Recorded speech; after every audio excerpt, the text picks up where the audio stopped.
వడిబియ్యం ఎందుకు పోస్తారో తెలుసా? ఆడపిల్లను తొలిసారి అత్తవారింటికి పంపేటప్పుడు చీర సారెతో సహా పంపుతారు. వడిబియ్యం పోస్తారు. లక్ష్మీ స్వరూపిణి అయిన ఆడపిల్లను ధాన్యలక్ష్మిగా అలంకరిస్తారు. పుట్టింటి చలవతో అత్తవారింట సుఖ సంతోషాలు నిండాలని ప్రార్థిస్తారు. పెళ్లికూతురి తల్లి అమ్మాయికి కొత్త చీరలో వడిబియ్యం పోస్తుంది.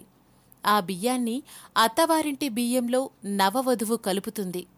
కొన్ని ప్రాంతాల్లో ఆ బియ్యంతో పాయాసం వండి దైవానికి నివేదించి నూతన వధూవరులు ఆరగిస్తారు. పుట్టింటికొచ్చిన ప్రతిసారి కొందరు వడిబియ్యం పోస్తారు.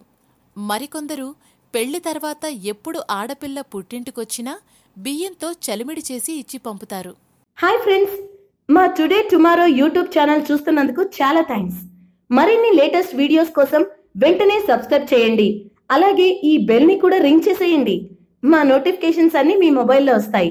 అలాగే మా వీడియోస్ మీకు నచ్చితే లైక్ చేయండి, షేర్ చేయండి, నచ్చకపోతే కామెంట్ చేయండి.